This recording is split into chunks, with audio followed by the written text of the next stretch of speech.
What's up everyone, Vegan Power Strongman here. The question is, can strongman be vegan? Now, I've explored this question in this series, in the videos prior. If you haven't seen those, go and check them out. The number one question I've got from the other videos is, how would it ever be possible to eat enough calories?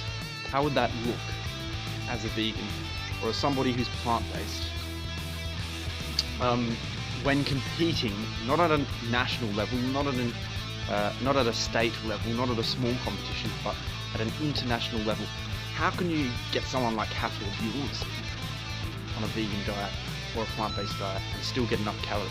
Is that even possible? Today, we're going to check it out. Pounds, he was the 2018 World's Strongest Man. He, of course, starred as the Mountain in HBO's Game of Thrones. I watched him compete myself at this year's World's Strongest Man. I've written dozens of articles about him, and by far the most common question that I hear is, what does this monstrous human being consume to not only maintain his hundreds of pounds of muscle, but also to fuel his world-class workouts that he completes every single week? I eat for one reason, to get strong, basically. If you didn't know already, there are lots of videos on YouTube exploring vegan diets with more than 3,000, 4,000, 5,000 calories. There's up to 12,000 calories or more. People doing these days of eating on a vegan diet with this many calories already. So you can already check this stuff out. But we're going to go right ahead and gloss over that. You can check that out in your own time if you wish. We're going to check out exactly what Hafthor eats and just modify that to vegan substitutes and equivalents. Okay, the first thing you're going to notice on Hafthor's daily diet is that so much of what he already eats is vegan. His morning workout is followed by branched-chain amino acids, glutamine, and a handful of almonds.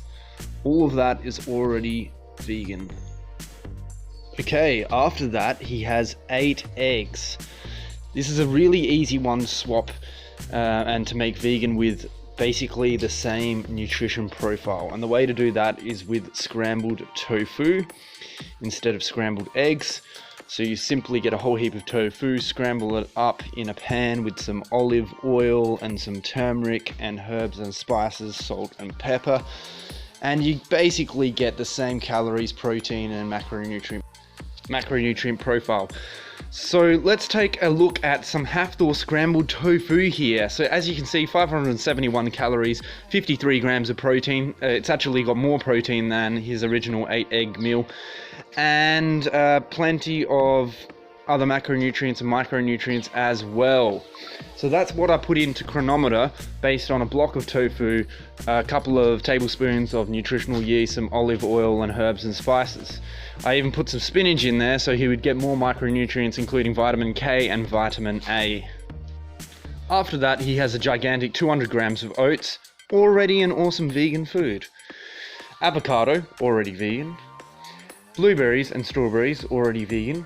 I don't know what he has with this, whether he has milk or like cow's milk or water with his oats. Let's say he has water, it's already vegan. If he has cow's milk, you just swap it for soy milk, rice milk, oat milk, macadamia milk, whatever other milk you want.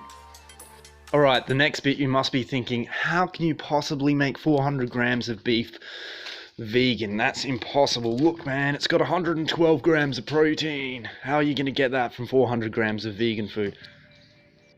Enter red lentils. Red lentils are such an incredible health food.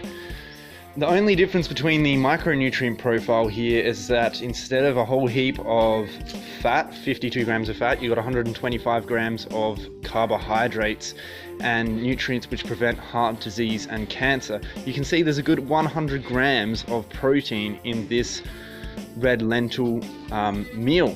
So if you just compare the macronutrients of the red lentils here by the beef, which is 112 grams of protein, 52 grams of fat and 0 grams of carbs, the main difference is the fact that the beef has a whole heap of saturated fat and cholesterol, 52 grams of fat, and a lot of that would be unhealthy fats. You can see here, for instance, that meat is carcinogenic. Red meat, beef, for instance, is a type 2 carcinogen. By swapping red lentils for the beef here, Hafthor would lower his risk of developing type 2 diabetes, heart disease and other health problems. We know he has struggled with health problems such as Bell's palsy in the past. So let's take a look at what Hafthor eats next. 9:30, so we're coming towards 10 o'clock or something. We've got 400 grams of sweet potatoes, a handful of spinach, some greens and BCAAs and glutamine. All of this is already vegan, so much of what Hafthor is already eating is already vegan.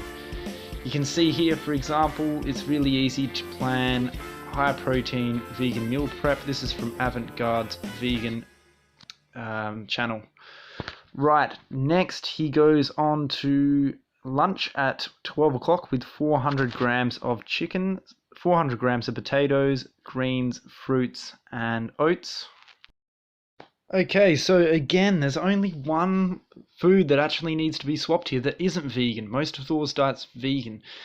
So instead of ordinary chicken, simply swap for some of the vegan chicken that you've just seen on the screen. This particular brand, Ocado vegan chicken style pieces, has 116 grams of protein. Have a look at Hafthor's chicken here. We have 122 grams of protein. So very, very similar amount from these two protein sources. And obviously the taste and texture is very similar as well. Another option for Hafthor in swapping the chicken here could be simply to swap it for a vegan protein shake. Okay, if you have a look at what he eats next, more sweet potatoes, bananas, Rice Krispies from Kellogg's, frozen berries, almonds and peanut butter. All of this again is already vegan. If the cereal isn't, we'll have a look at some other cereals here that are. So as stated, let's have a look at some vegan cereals, just in case this one Hafthor's eating isn't vegan. Weet-Bix, as you can see there, which is a really popular one in Australia. There's Cheerios, there's cornflakes, there's heaps of other vegan cereals that you can get, which vary by country. Okay, to finish off the day here, we have a whole heap of other vegan foods, which I won't go over because these foods he's eating are already vegan. What I would say is the 60 grams of whey protein, I'm assuming that could easily be swapped for 60 grams of soy protein, or rice and pea protein, or hemp protein, or whatever other vegan protein powder of choice. The 500 grams of beef could easily be swapped again for a legume or a mock meat. As you can see, there's plenty of other protein sources Hafthor could choose from for those last remaining non-vegan items on the agenda here, such as the non-vegan protein powder, which could be swapped for vegan protein powder, the eggs, or the beef and salmon.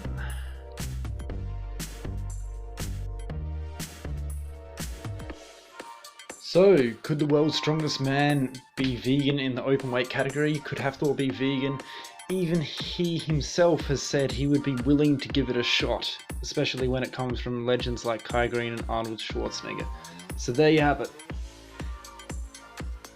Let's finish up the video. It's pretty obvious that Hafthor A could go vegan and B already eats a mainly vegan diet, according to this Daily Journal for instance.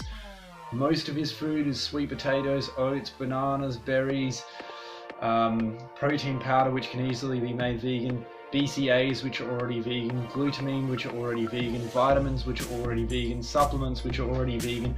Most of the stuff that the guy eats, a very good percentage of what he already eats is vegan, and that's something which people so often forget when thinking about the dietary aspect of veganism or the plant-based eating pattern.